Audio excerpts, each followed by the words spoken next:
sustancias que tengan derivados de polifenoles como pueden ser terpenos, etc. Y voy a estarlos consumiendo. Pero aquí hay un pequeño problema. Si ustedes piensan en alimentos como el vino y piensan en alimentos como lo pueden ser, no sé, la naranja, el limón, las fresas, etc., lo que se van a dar cuenta es de que el vino es una sustancia modificada por el hombre y los polifenoles que hay ahí, pues sí nos van a ayudar. Pero el problema es que esos polifenoles tienden a volverse otro tipo de sustancias que finalmente pueden estar reaccionando y terminar en un radical libre. Los antioxidantes de clase 2, vitamina A, E, C, tienen la ventaja de que no se convierten en radicales libres, es decir, son tan efectivos en su función que ni siquiera tenemos el pequeño problema de después qué vamos a hacer con ellos. Son nobles y son altamente reactivos con los radicales libres, lo que les facilita que se inhiba la función destructiva del antioxidante, porque estos actúan como quelantes de los iones metálicos. En otras palabras, lo que hacen es que quitan de alguna manera esta propiedad prooxidante, la descomponen a las especies en hidroperóxido, desactivan el oxígeno atómico, absorben la radiación ultravioleta y además captan el oxígeno. Es decir, todas estas funciones que llevan de alguna manera los antioxidantes de tipo 2 o clase 2 son mucho más benéficas. Y si ustedes recuerdan lo que ya hablamos de vitamina E, lo de vitamina C, se van a dar cuenta que efectivamente hacen todo esto. Funcionan como quelantes, descomponen las especies de radicales libres, desactivan el oxígeno, absorben la radiación ultravioleta, bueno, en fin, estas funciones que son necesarias y a menudo mejoran la actividad antioxidante de los antioxidantes primarios. En otras palabras, si ustedes consumen estos antioxidantes van a mejorar la de los otros. ¿Por qué? Porque estos también van a de alguna manera a trabajar como antioxidantes de los antioxidantes primarios. Entonces, si se dan cuenta, los antioxidantes de clase 2 pues son mucho mejores en ese sentido, tienen mucho más versatilidad, ayudan a los antioxidantes de tipo 1. Pero ¿qué otros tipos de antioxidantes podemos encontrar? Bueno, resulta que esto me pareció muy interesante, pues dije, bueno, hay tipo 1, tipo 2, ya no hay más antioxidantes en la naturaleza y que me sorprendo cuando encuentro esto. Resulta que a lo mejor en la naturaleza no existen otro tipo ya de antioxidantes, es decir, nada más tenemos tipo 1 y tipo 2, es decir, aquellos que provienen de los alimentos o que de alguna manera el hombre ha sintetizado, como pueden ser las vitaminas o algunos fenoles separados.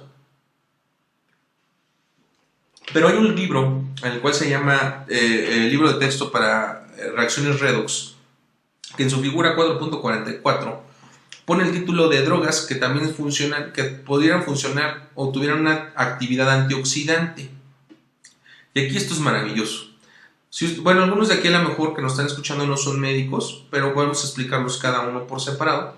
Por ejemplo, la dexametasona, que es el primer compuesto que tenemos a mano izquierda y en la parte superior, es un antiinflamatorio de tipo esteroideo. Este tipo de antiinflamatorios son muy potentes, se utilizan en asma o en reacciones alérgicas muy fuertes y se ha visto que tiene un efecto antioxidante. Esto resulta maravilloso. Si ustedes ven su compuesto químico, aquí no vamos a dar una clase de química muy avanzada, pero tiene la capacidad de unirse debido a esos hidroxilos, es decir, a esos compuestos que tienen OH en algunos de sus extremos, facilitan la reactividad con sustancias reactivas de oxígeno y eso hace que esta sustancia funcione como un antioxidante. Otro ejemplo es el captopril. El captopril se utiliza en el mundo para la presión arterial. Y véanlo, como también tiene un par de hidrógenos por allá en la orilla. Y esos hidrógenos van a terminar reaccionando con especies reactivas de oxígeno y también puede funcionar como un antioxidante. Otro ejemplo es el alopurinol, otra sustancia que es capaz de eliminar o disminuir los niveles de ácido úrico. Y por ejemplo, ahí también vemos que tiene un radical OH, un radical OH, que lo que puede facilitar es también su unión con estos otros radicales libres. Otro ejemplo es el propanolol, un medicamento también que se utiliza para la presión arterial. Y finalmente el tamoxifen. El tamoxifen me pareció muy interesante porque el tamoxifen se utiliza para evitar el riesgo que tenemos para cáncer cervicouterino y es un medicamento muy usado y resulta que también funciona y tiene una actividad antioxidante. Es decir, la naturaleza nos dio los tipo 1 y los tipo 2 Pero nosotros en la parte de la farmacología hemos encontrado que también hay otras sustancias que tienen esta capacidad. Y lo más curioso de todo ello es que si pensamos en las funciones de cada uno, 3 de estos medicamentos, la dexametasona, el holopurinol y el tamoxifeno, son sustancias que se utilizan para evitar inflamaciones crónicas, mientras que el captopril y el propanolol se utiliza para evitar problemas de tipo cardíaco. Y esto es muy interesante, porque eso pudiera estar agregándole un valor a estas sustancias en el tratamiento para otro tipo de cosas. Por ejemplo, en el caso del tamoxifeno, podría ser una excelente sustancia no solamente para eso, sino para evitar la inflamación genérica, es decir, para otro tipo de situaciones que tienen que ver con el estrés oxidativo y la inflamación. Y eso sería maravilloso, porque eso quiere decir que se pudiera proponer una vía de tratamiento para cuestiones que tienen que ver con inflamación, no solamente a lo mejor del cervix, sino también para trabajar con otras enfermedades como lo puede ser el cáncer cervicouterino. De ahí radica su importancia, porque se ha estado utilizando y el único mecanismo que se sabe del tamoxifeno pues es a través de evitar la inflamación. Pero qué tal que se descubriera que el tamoxifeno también es capaz de inhibir la proliferación de células cancerígenas a través de evitar el daño al DNA y evitar de alguna manera el crecimiento de cáncer. Sería maravilloso, claro está. Esto no está investigado, son algunas propuestas que se pueden observar de alguna manera genérica sobre este tipo de compuestos. Entonces, también existen. Ahora, cuando digo esto, no quisiera que ahorita agarráramos todos y fuéramos a agarrar y comprar todo esto y son los antioxidantes nuevos. No, se pueden y se proponen como antioxidantes, no se ha estudiado. Probablemente en algún momento del futuro vamos a tener próximamente resultados sobre estos, porque estos son los que ya se están utilizando y se están comenzando a estudiar con estrés oxidativo. Bueno, finalmente vamos a pasar a la última parte de nuestra plática, y a la cual denominamos antioxidantes, salud y enfermedad. Ya vimos de manera general y constantemente y reiterativa dónde los vemos, qué hacen, cómo los podemos valorar. Pero creo que falta todavía el cierre, y este cierre va a ser a través de tomar todo esto y darle un enfoque hacia la salud.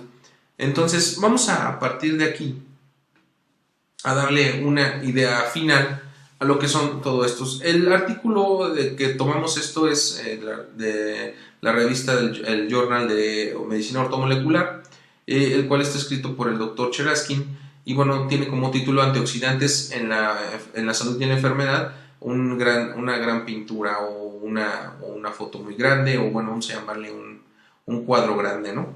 En fin, la idea es que en la introducción lo que hace esta bibliografía, pues bueno, es que está repleta de información, donde el común denominador de todos estos factores que tienen que ver con los antioxidantes, tienen que ver con el proceso de envejecimiento.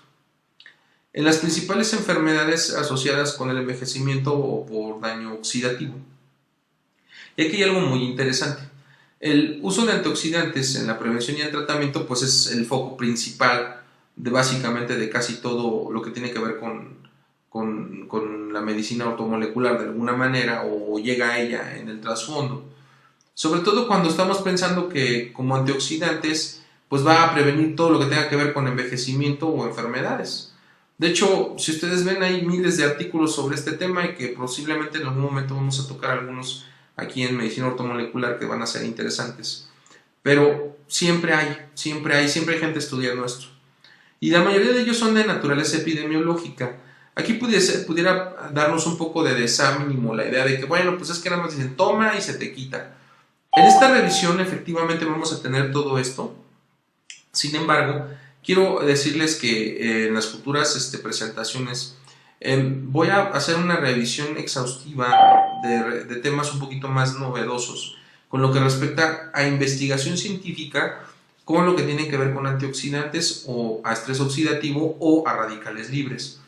Hoy existe en día muchísima investigación acerca de ello, y es tan curioso que se estén conjuntando varias cosas, porque ahora ya tenemos investigación que cruza información desde el radical libre, es decir, el radical libre como ustedes quieran. Por ejemplo, si ustedes ponen superóxido dismutasa como enzima, ustedes le ponen en alguna página de, por ejemplo, PubMed, que es una página donde vienen casi todos los artículos indexados de investigación científica, y superóxido dismutasa les van a salir miles de artículos. Y de hecho yo conozco un grupo muy fuerte de investigación aquí en México que se dedica específicamente al estudio de la superóxido dismutasa, específicamente nada más para esta enzima que trabaja con este radical libro del superóxido.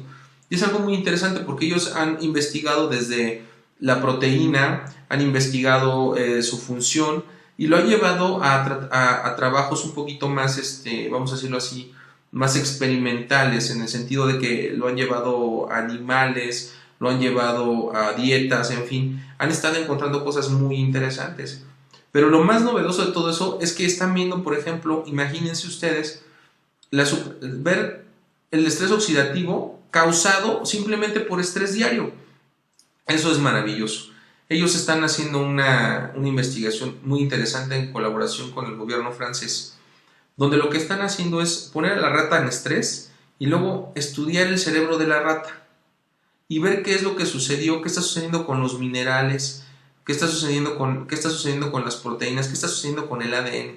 Déjenme les platico esto porque esto va a ser muy interesante. Esta que les estoy diciendo todavía no está publicado, pero es algo maravilloso. Lo que ellos hacen es, tomaron unas ratas, a unas ratas las pusieron en estrés a través de ponerles olor de gato. Las ratas detectan el olor de gato y esto las estresa. Se sacrifican las ratas, se cortan los cerebros y en una parte del cerebro que se llama área postrema, se lleva este cerebro a Francia, al ciclotrón. Ahí a través de una microscopía que se llama microscopía con rayos infrarrojos, lo que hacen es incidir el rayo infrarrojo sobre la parte del cerebro de la rata que se quiere estudiar. Resulta que los primeros resultados, y que yo ya los vi, que ustedes no los van a encontrar en línea, pero que a mí me parecen maravillosos y que están increíblemente padres, por llamarles de alguna manera, lo que se ve es que estas partes de la rata se comparan de las ratas que no tuvieron estrés con las que tuvieron estrés. Y hay algo maravilloso. Se puede establecer el cambio de los minerales en el área postrema de la rata después del estrés. Y resulta que muchos de los minerales salen de las células del área postrema, salen del área postrema a otro lado después del estrés. Esto es increíble, porque eso quiere decir que hay una modificación de iones a nivel del área postrema. ¿Y estos iones qué tienen que ver? Pues si pensamos en los radicales libres y pensamos que el primer mecanismo para de alguna manera mantener el equilibrio de la célula son los iones. Porque estos iones se van a unir a todas las moléculas de estrés oxidativo. Lo segundo increíble de este experimento es que se puede ver el ADN desenrollándose después de un estado de estrés. Esto quiere decir que hay un cambio también que se modifica. Es decir, el ADN cambia cuando hay estrés. ¿Qué nos dice todo esto? Y lo juntamos con otro. Este mismo grupo ha estado tratando de establecer qué hace el estrés emocional con un cambio a nivel de las moléculas como la enzima, la superóxido dismutasa. Y lo que sucede es que ven que se aumentan los niveles de superóxido dismutasa en el caso de un aumento de estrés. Es decir, el cuerpo tiene un mecanismo de reparación antiestrés. Y ese mecanismo es veloz porque se puede ver en menos de 2 semanas. Es decir, una persona que ha estado, o un animalito que ha estado estresado, se pueden ver cambios en 2 semanas. Imagínense una persona que ha estado en estrés constante durante meses. Entonces este cambio a nivel del cerebro, que ya está demostrado con esta tecnología muy avanzada, nos puede dar una idea interesante de cómo responde el cuerpo a ese estrés. Y cómo estas enzimas que sirven para disminuir el estrés oxidativo a través de atrapar las moléculas o radicales libres o especies reactivas de oxígeno que son radicales libres, cómo las llevan a disminuir. Es decir, el cuerpo tiene un propio mecanismo de reducción, pero sí se ven modificados los minerales, se ven modificadas las vitaminas en esta zona, sí. De hecho, es tan interesante esta parte que ese mismo grupo tiene otra vertiente que lo que están haciendo es estudiar, por ejemplo, las diferentes variedades de alimentos que hay en la región de Chihuahua. Por ejemplo, les voy a poner un ejemplo con el caso de la nuez, para ver los niveles de polifenoles que tiene. De hecho, quiero decirlo, mi mejor amigo está haciendo esa parte y está haciendo separando las sustancias de la nuez. Entre ellas está encontrando polifenoles y vitamina E. Y esto lo quieren ocupar para ver dónde pueden obtener mayores cantidades de vitamina E para ser empleadas en tratamientos por estrés oxidativo. Es una cosa maravillosa. El grupo es un grupo muy grande, pero mucho de su trabajo está enfocado a esto, a la parte del estrés, a la parte de las sustancias que están causando el estrés oxidativo, a ver cómo está el daño en el cerebro por el estrés oxidativo y bueno, a implementar una dieta a través de sustancias que tengan altos contenidos. Sin embargo, todo redunda en lo mismo, son grandes cantidades de vitamina las que se necesitan para ayudar al organismo a mantener este equilibrio. Entonces, con toda esta evidencia, lo único que hace es reforzar lo que ya hacemos en medicina ortomolecular, que es dar megadosis para poder mantener este equilibrio. Pero la investigación va hacia allá. Ojalá y la próxima vez podamos platicar un poco más de esta parte. Sin embargo, vamos a seguir contando este tipo de anécdotas a lo largo de nuestros seminarios para que ustedes se den cuenta de que hay mucha investigación por ese lado, ¿no? Entonces, sigamos con el seminario. De hecho, toda esta información que acabo de mostrarles, ustedes la pueden encontrar en este libro en línea que se puede bajar, que se llama el libro de texto de la bioquímica redox, y de donde pues muchas de las definiciones que hoy les mostré vienen en este libro, algunas ilustraciones, y de hecho puede ser tan largo y me gustaría que lo revisáramos. Les voy a pedir un poco de paciencia en esta parte, porque son un montón de tablas que a lo mejor pueden parecer inútiles, pero vamos a describirlas un poco. Casi todos los antioxidantes que aparecen en este libro y en esta tabla en específico se han estudiado. En la primera columna lo que ustedes van a ver es el compuesto. Por ejemplo, en esta primera columna vamos a encontrar albúmina, lactoína y ácido ascórbico o vitamina C. Luego, en la especie en la que se ha estudiado, ustedes van a ver ahí que se ha estudiado en humanos. Luego viene, por ejemplo, al final viene ratón y rata. Luego, el tejido en donde se hizo el estudio, por ejemplo, plasma, por ejemplo, suero, en tejidos, en fluido sinovial, en músculo, en fin, donde se ha también hecho en saliva, se ha hecho también en hígado, en fin, todos los órganos y tejidos donde se ha buscado el compuesto. Y luego los rangos en los que se ha encontrado, ustedes pueden ver ahí diferentes niveles, pero por ejemplo en el caso de la albúmina, por ejemplo en humanos, ustedes pueden ver ahí en neonatos pues 370, 530 milimolares por litro, y por ejemplo en el caso de adultos hasta 760, y por ejemplo al final en la última columna lo que ustedes van a encontrar pues son estas referencias de tipo vamos a decirlo así, más bibliográficas, y son los autores de esas investigaciones. Entonces, como ustedes se van a dar cuenta, pues aparecen diferentes años, desde el 94, 96, en fin, y se ha venido haciendo esto. ¿Por qué es importante? Vamos a poner algunos ejemplos de cómo se ha realizado esto. Por ejemplo, vamos a tomar en consideración el primer artículo de ácido ascórbico. Si ustedes van a la primera columna, busquen ácido ascórbico el primero. Y lo que se ve ahí es que se fue usando de alguna manera la investigación en humanos y sobre todo en el plasma para ver las concentraciones. Y si esa la comparamos con el segundo ácido ascórbico que también se hizo en plasma, lo que se encuentran son niveles más o menos muy similares. Ustedes se fijan en la columna de ese rango, que es la cuarta columna, se fijan ahí como dice 50 más 20, o sea 50 más menos 20. Y si comparamos con el estudio de Scora en el 96, es decir, casi 16 años después, ustedes pueden ver cómo él pone 61.8, es decir, cae dentro del mismo rango. Y si seguimos bajando, por ejemplo, hay rangos muy parecidos de 40 a 120, en fin.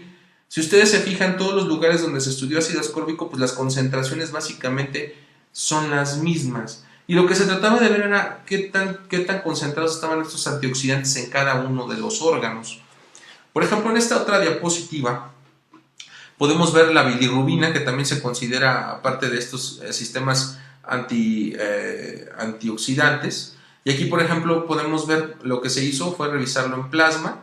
Y luego abajo de la bilirrubina ya viene el alfa-caroteno, el beta-caroteno, ¿no? Entonces ya tenemos ahí diferentes carotenos. Por ejemplo, no hemos visto vitamina A todavía, pero podemos ver que de los diferentes tipos de caroteno que se encuentran en plasma, pues todos más o menos redundan más o menos en la misma cantidad. Si ustedes van al rango, que es la cuarta columna, se van a dar cuenta que también más o menos andan por el rango. Muchos de los investigadores coinciden en las cantidades de concentración. Esto, por ejemplo, en el caso de vitamina A. En esta otra tabla también podemos ver más o menos características similares. Por ejemplo, aquí hasta el inicio pues está la cisteína. Una se hace en humano, la otra se hace en rata, una se hace en sangre y la otra se hace en hígado. Y bueno, ahí las cantidades pues son definitivamente diferentes. El DHA, el AA, también tenemos estudios con él. También se tiene todo lo que es, por ejemplo, glutatión. El glutatión también es un antioxidante natural, básicamente presente en el humano y en casi todos los organismos mamíferos. Y lo que vemos aquí es que tiene grandes cantidades, hay concentraciones muy altas, por ejemplo, en plasma y cerebro. Sobre todo porque este está tratando de evitar la oxidación. Si pensamos en todos los daños que se causan por la cuestión de especies reactivas de oxígeno, pues la glutatión es de las mejores en lo que respecta a la antioxidación per se, es decir, que no sea una vitamina, sino sea una enzima creada por el cuerpo para trabajar sobre la parte del antioxidante. Aquí también tenemos, por ejemplo, el ácido lipoico, la luteína, el licopeno, todos estos que son, hasta abajo encontramos el retinol, que también lo podemos ver aumentado, por ejemplo, en la antepenúltima fila, podemos ver al retinol en lo que dice lens, que pues serían los ojos, pues, en lo que se corresponde y vemos como el retinol tiene una concentración alta en lo que respecta al líquido de los ojos, y ahí tenemos unas concentraciones mucho mayores comparadas con las que hay en plasma, por ejemplo, ¿no? Y aquí se explica pues claramente que el ojo tenga altas cantidades de retinol. Bueno, es una de las zonas donde la utilizamos. Y lo mismo podemos ver aquí, por ejemplo, el alfa-tocoferol, como ya platicamos de lo que es la vitamina E, pues ustedes se van a dar cuenta que anda en todos lados, y todos los investigadores coinciden en más o menos en los mismos niveles. A niveles, de hecho, hay algunos que lo hacen tan específico. Por ejemplo, en el caso del alfa-tocoferol, en lo que es ratones, se revisó en cada uno de los órganos, ¿no?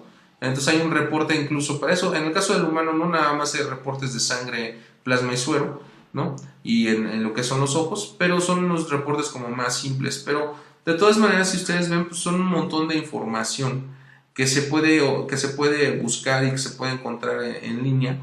Seguramente hay algunos que difieren de las cantidades, pero todos van al mismo punto, que es que todos buscan las concentraciones adecuadas de antioxidantes.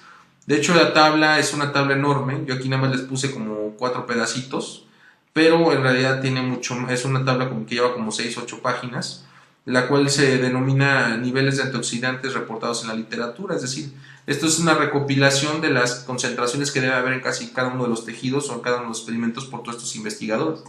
Entonces no ha sido un problema encontrar datos acerca de los antioxidantes en los tejidos. Lo que sí es que en este artículo que revisamos, pues el informe describe pruebas básicamente para demostrar que los antioxidantes son necesarios en cantidades mayores de los que generalmente se suelen utilizar. Como ustedes saben, la base de la medicina ortomolecular es utilizar unas megadosis básicamente. Entonces nosotros hemos visto que a lo largo de esta revisión se determinan algunos niveles, por ejemplo, o contrastan algunos niveles. Yo aquí les voy a poner algunos ejemplos con lo que respecta a algunas vitaminas. Por ejemplo, en el caso de la vitamina A, lo que ellos mencionan es que en el caso del consejo, por ejemplo, este consejo o comité de alimentos y nutrición del Consejo Nacional de Investigación, se puede encontrar que las dosis recomendadas de vitamina A son de 5.000 unidades. Nosotros ya vimos que las megadosis pues tienen otros niveles de función.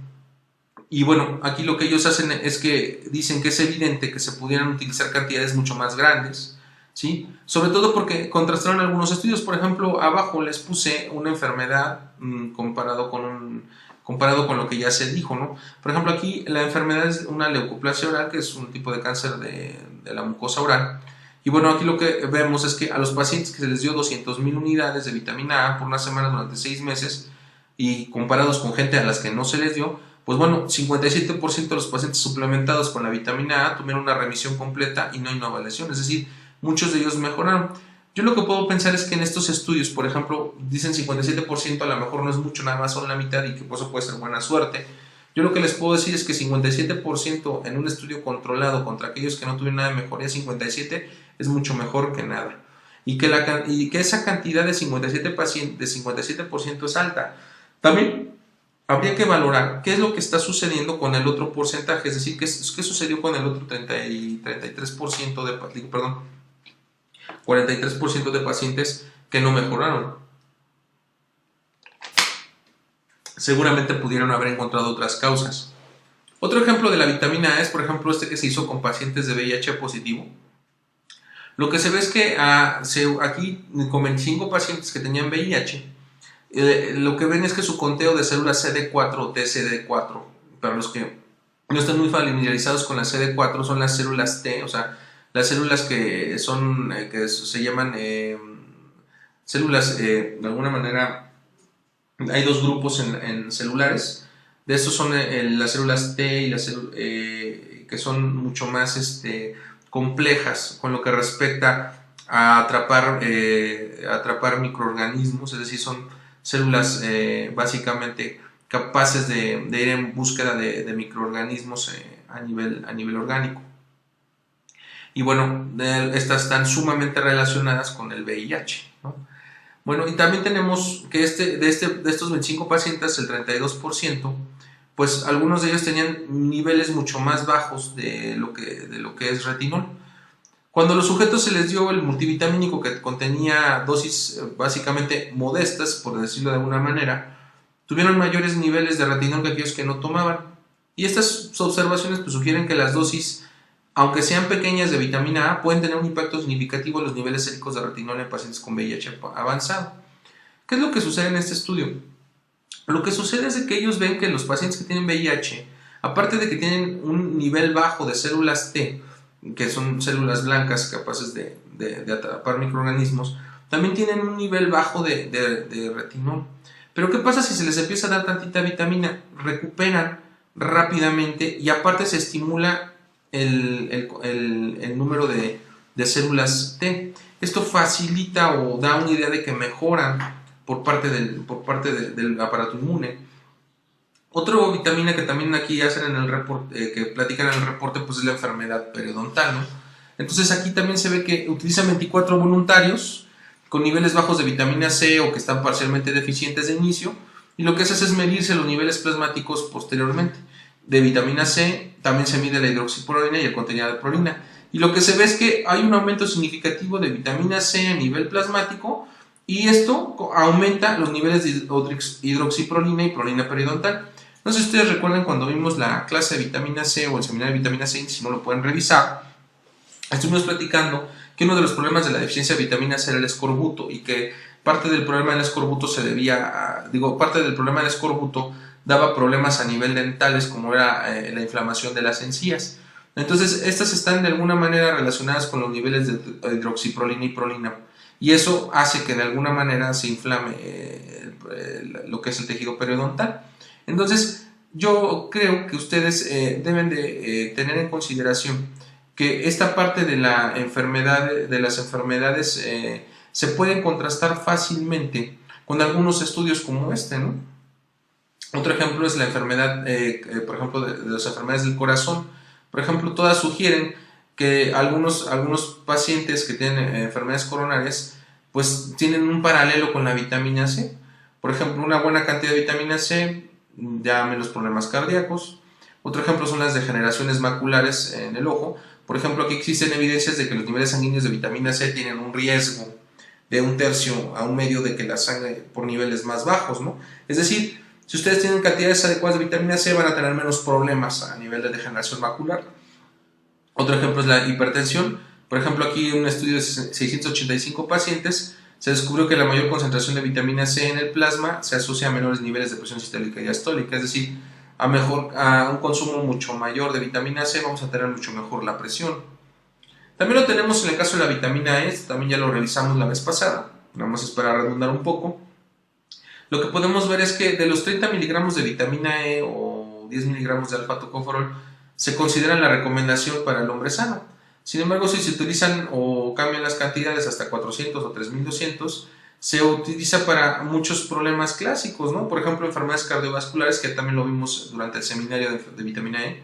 Por ejemplo, uno de los signos más importantes de la enfermedad arterial periférica es la claudicación intermitente, o sea, el paciente va cojeando. Y lo que se hizo en este estudio doble ciego, pues es que cuando les dan vitamina E, disminuye el problema de la claudicación intermitente hasta un 66%. Entonces esto se vuelve realmente importante, ¿no? También la vitamina E tiene relación directa con enfermedades como la enfermedad de Parkinson y la artritis reumatoide. Por ejemplo, aquí lo que se hizo un estudio de comparación clínica entre la enfermedad de Parkinson de los pacientes que tomaron vitamina E en dosis de 400 a 3.200 unidades por día. Y lo que sucede es que en el grupo a que se le dio estas dosis mejoran en comparación con aquellos que no se le dio nada de tratamiento con este tipo de dosis.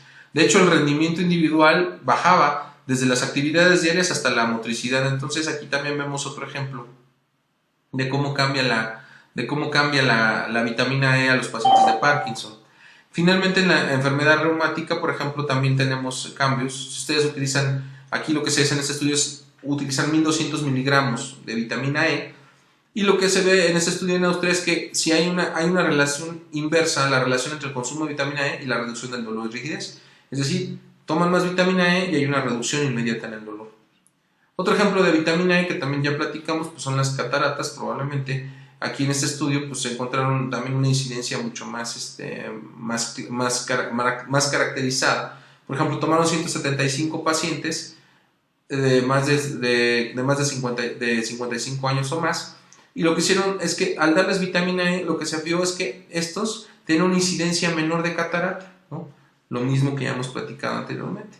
Y entonces este cuadro, por ejemplo, resume de alguna manera todas las enfermedades que tienen que ver con algún antioxidante, ¿no? Entonces, por ejemplo, aquí ven los cambios de la capacidad antioxidante en las diferentes enfermedades. ¿Qué es esto?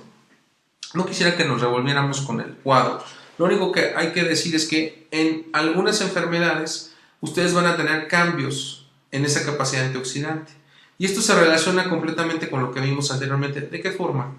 Pues vamos a poner un ejemplo. En la parte vamos a poner el ejemplo de la diabetes, ¿no? Por ejemplo, en la columna número 1, si ustedes se fijan, vamos a la fila número 1, 2, 3, 4, 5, 6, 7, 8. Ustedes se van a ver que dice cambio en la capacidad antioxidante. Entonces se ve una flechita hacia abajo y lo que dice al lado en los comentarios dice que de alguna manera se reduce la capacidad antioxidante en plasma. Es decir, los pacientes que tienen diabetes insulino dependiente tienen una disminución en la capacidad para hacer antioxidantes. Entonces aumentan los problemas que tienen que ver con aterosclerosis. Entonces las enfermedades modifican también la capacidad antioxidante del individuo.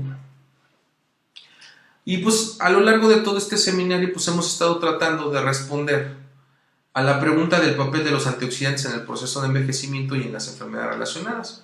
Como ustedes se dan cuenta, pues los antioxidantes son importantes en la prevención y el tratamiento de todos estos problemas.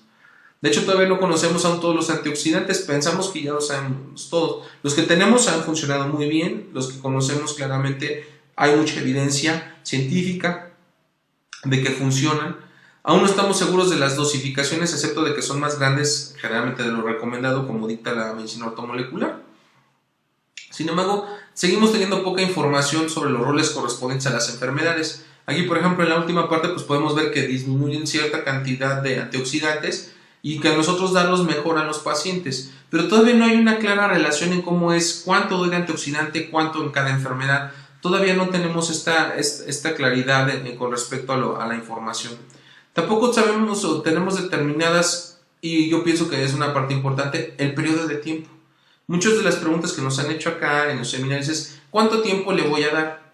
Muy difícil, todo va de acuerdo a lo que el paciente en este momento vaya presentando. Mucha gente dice, no, pero es que yo no sé si le voy a dar un mes, 2 meses. Yo lo que les puedo decir, como se los hemos contestado antes, depende del paciente, depende de lo que ustedes observen en el paciente. Entonces, ustedes ven un paciente que mejora rápidamente, pues deben de continuar. Si ustedes ven que al quitarle o disminuir la dosis comienza a decaer, hay que volver a aumentar, es decir, tienen que valorar cómo se va evolucionando ese paciente. Las cantidades, de alguna manera, deben de ir también en función al daño oxidativo. Oiga, doctor, pero si ya mi paciente ya lleva 6 meses, le quito esto, ¿va a volver a tener estrés oxidativo? Sí, el estrés oxidativo puede estar todo el tiempo. Y entonces su paciente va a requerir tomarlo. Si un paciente tiene una vida agitada, ajetreada, llena de estrés, el paciente la requiere constantemente. Si ustedes tienen un paciente que, lleva una vida tranquila, solamente se ha desbalanceado por unos meses, la cantidad y el tiempo que se utiliza pues es mucho menor, ¿no? De hecho, ustedes deben de preguntarse cuándo se deben de establecer un programa de antioxidantes. Eso es algo importante. ¿Cuánto debo de poner de vitamina A? ¿Cuánto debo de poner de vitamina E? ¿Cuánto debo de poner de vitamina C? Bueno, ustedes deben de establecerlo a partir de lo que ven en el paciente. Ustedes no pueden cuantificar el daño oxidativo de manera directa, sino de manera indirecta, por lo que les dice el paciente. Entonces ustedes lo que pueden hacer es hacer un resumen de conclusión, un resumen de la siguiente manera. Y tenemos las siguientes conclusiones. En el análisis final, los resultados que se obtienen es en función de dos conjuntos de factores interdependientes. Pues como ya quedamos, pues uno, lo que tiene que ver con las amenazas físicas y ambientales, ¿no? Que van desde cosas como la temperatura, los rayos ultravioleta, las cuestiones químicas, las sustancias, la contaminación, la flora microbiana, los problemas térmicos y hasta el estrés psicológico, ¿no? Y por otro lado, pues tenemos que pensar en lo que tienen que ver los sistemas de protección, ¿no? Como lo que es la resistencia y la susceptibilidad a presentar algunas de los problemas. En este caso, por ejemplo, la predisposición del individuo, la inmunocompetencia y, pues de alguna manera, la hemostasis del propio individuo, es decir, que también se puede encontrar a largo plazo. Y finalmente, pues lo que tiene que ver con los antioxidantes funcionando como un sistema de construcción de resistencia y reducción de esa susceptibilidad.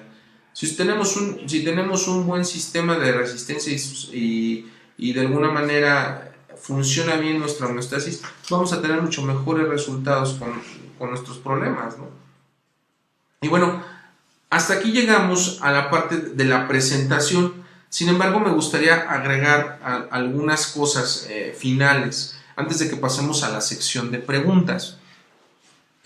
Primero que nada, vamos a hacer un resumen general de esta parte. Y bueno, la primera parte que debe de quedar muy claro es que debemos de pensar en antioxidantes y debemos de pensar en radicales libres.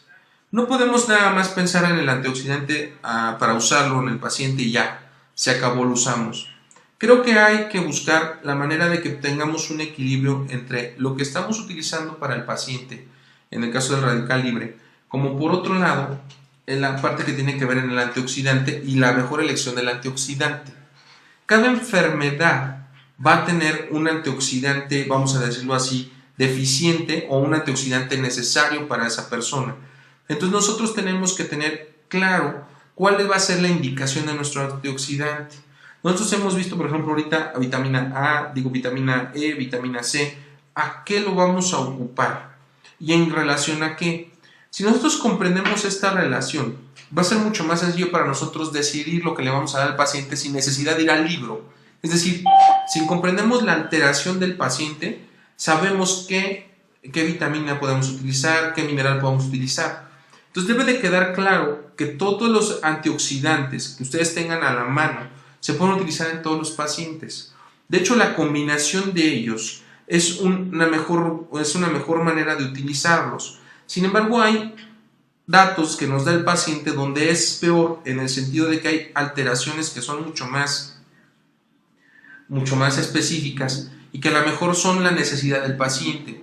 Por lo tanto, preguntarle al paciente cuál es su mayor dolencia debería de ser la razón por la que vamos a dar o vamos a impulsar el tratamiento con alguna sustancia específica. Voy a poner un ejemplo. Si nuestros pacientes tienen alteraciones que van, por ejemplo, en la colágena, pues nosotros tenemos que pensar en la vitamina C. Si nosotros tenemos alteraciones que tienen que ver, por ejemplo, con alteraciones de la vista, con alteración, pues entonces podemos utilizar la vitamina A. Es decir, tenemos vitaminas específicas para ciertos grupos. De hecho, si ustedes revisan ese cuadro, y con gusto lo pueden volver a hacer cuando vean la presentación nuevamente, revisen el cuadro que yo les enseñé y van a ver vitamina tal, dónde se encuentra, en qué tejido y en qué concentración. Y eso les va a dar una idea de dónde debe estar esa vitamina. Y si el paciente les dice, bueno, pues es que a mí me está doliendo aquí, por ejemplo, los huesos, ¿qué vitamina debemos utilizar? Si el paciente dice, bueno, es que sabe que yo tengo un problema, se me están hinchando las encías, ¿qué debo utilizar? Doctor, tengo un problema en la piel, me siento que mi piel se está haciendo seca. Bueno, ¿qué vitamina debo usar? Entonces, siempre tener este contexto. ¿Y esto cómo lo paso al radical libre? Muy sencillo, la idea de haberles dado tanto la parte de radical libre no es para que ustedes se vuelvan expertos en bioquímica, sino entiendan la relación importante de estos átomos que están todo el tiempo brincando y son reactivos, y que ustedes los van a tener en el cuerpo constantemente debido a su desgaste normal. Pero que si ustedes tienen una concentración adecuada de antioxidantes y que, como dije inicialmente, ni siquiera necesita ser mucha, pero necesita ser la necesaria, puede funcionar. Pero en nuestros tiempos, y se los he recalcado y lo vuelvo a hacer, si tenemos mucho trabajo, si tenemos mucho estrés y no nos consumimos una cantidad mínima a través de los alimentos o incluso a través de los multivitamínicos genéricos, no vamos a obtener un buen resultado, porque solamente le estamos dando al cuerpo el mínimo para subsistir, para llevar a cabo sus funciones mínimas. Pero nosotros no queremos sentirnos mínimos, lo que queremos es sentirnos bien, llevar a cabo nuestras actividades, tener nuestra vida capaz de hacerlo todo. Este ejemplo, por ejemplo, de la enfermedad de Parkinson, al último que platiqué, es un ejemplo muy claro de que no se trata nada más de mejorar las alteraciones causadas por la enfermedad, sino que el paciente vuelva a tener vida, es decir, tenga la capacidad de hacer las cosas, que se levante, que su resistencia, su fuerza vital sea mejor. Y las vitaminas ahí tienen muchas ventajas que otras cosas no nos las ofrecen. Esta capacidad de regenerar, esta capacidad de regular, esta capacidad de crear esta resistencia, la tienen las vitaminas. Entonces no hay que perder de vista de ninguna manera esta función de las vitaminas para poder llegar a un estado de regulación excelso en el cuerpo. Es decir, que no haya ninguna razón para que ese cuerpo se esté dañando por los radicales libres o por cualquier otra razón. Entonces, si ustedes no tienen ningún inconveniente, deben de pensar en radicales libres, pensar en antioxidantes, pensar en su paciente estresado y cómo le va a servir la parte de los antioxidantes. ¿Qué va a hacer el antioxidante por el paciente? Porque es un ingrediente, como dice aquí, para la construcción de esa resistencia y disminuir la susceptibilidad de las enfermedades. Es decir, les da un camino para disminuir esas posibilidades de tener alteraciones a los pacientes. Entonces, hasta aquí, pues yo concluyo con la parte del seminario, pero bueno, abrimos el seminario para las preguntas. Y bueno, no sé si tenemos por ahí preguntas, pueden ustedes oprimir la camarita para que nosotros vamos viendo qué preguntas tenemos por ahí. Es que Pablo, ¿no? Sí. Claro. Pablo, te escuchamos. Buenas tardes, ¿me escuchan? Sí, claro. Sí, tengo una preocupación con respecto a los radicales libres. Sí, claro. La mayoría de los nutrientes que vienen en forma líquido, por ejemplo los minerales y las vitaminas que vienen en plástico, sí, que vienen en envases plásticos, por lo general estos plásticos, estas sustancias que son provenientes del PVC, ellos sueltan, comienzan a segregar por las cambios de temperatura unas sustancias que se llaman talatos. sí. Y los talatos son bien perjudiciales para la salud, son altamente cancerígenos. Entonces, en el caso de la medicina ortomolecular que viene en esta clase de envases, ¿cómo se manejaría esto allí? ¿No sería muchísimo mejor que eso fuera empacado en vidrio?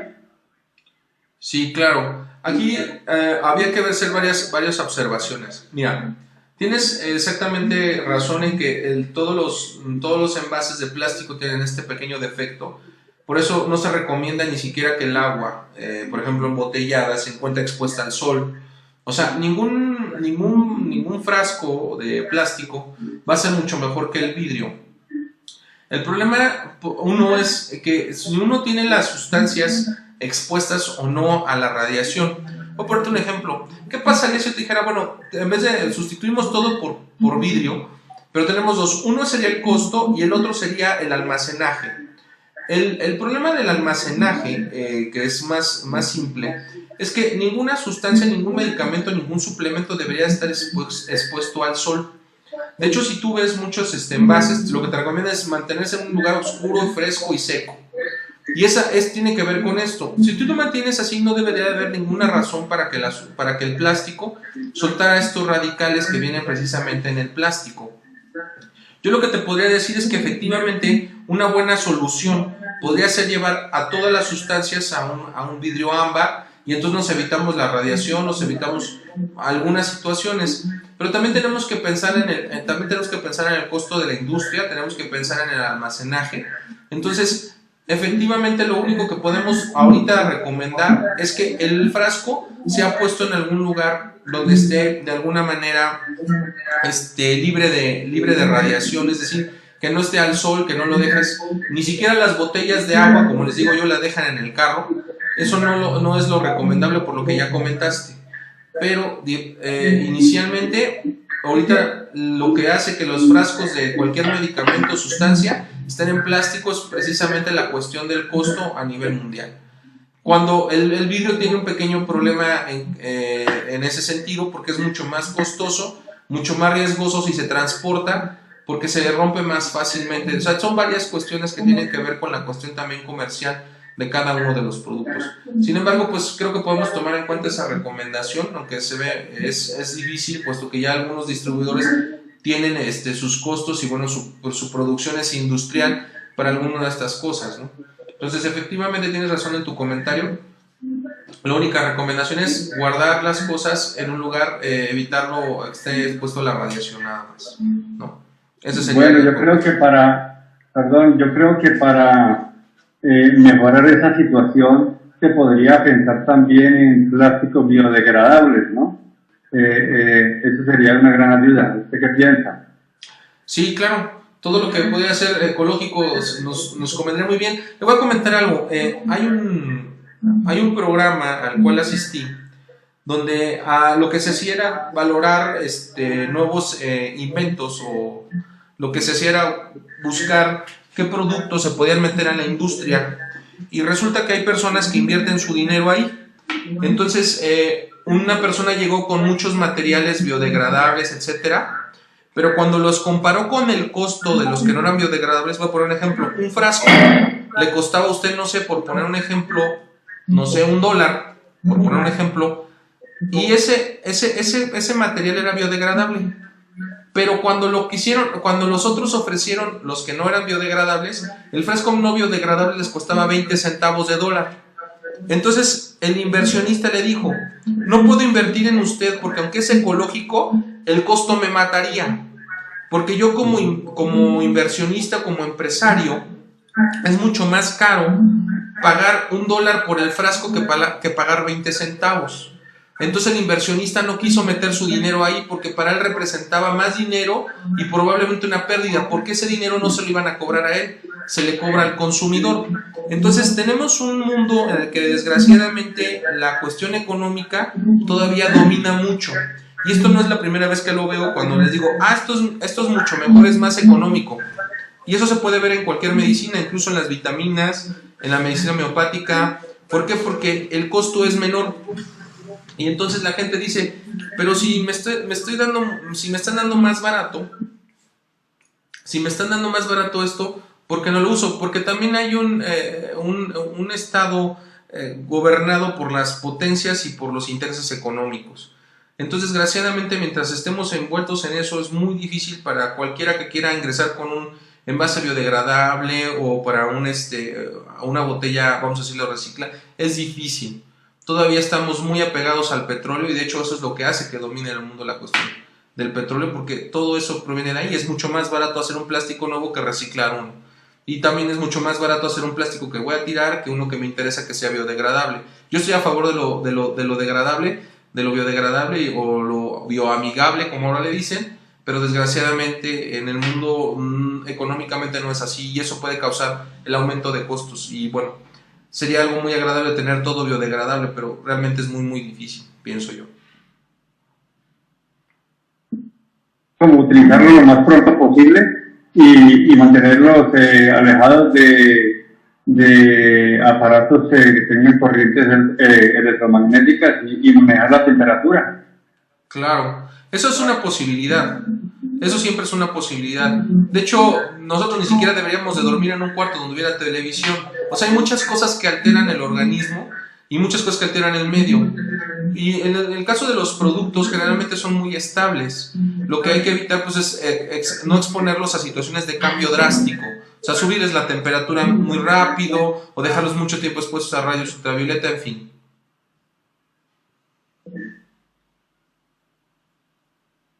Ok, muchas gracias. De nada, Pablo, a ti, muchas gracias. Entonces, ¿tenemos alguna otra pregunta por ahí? Bueno.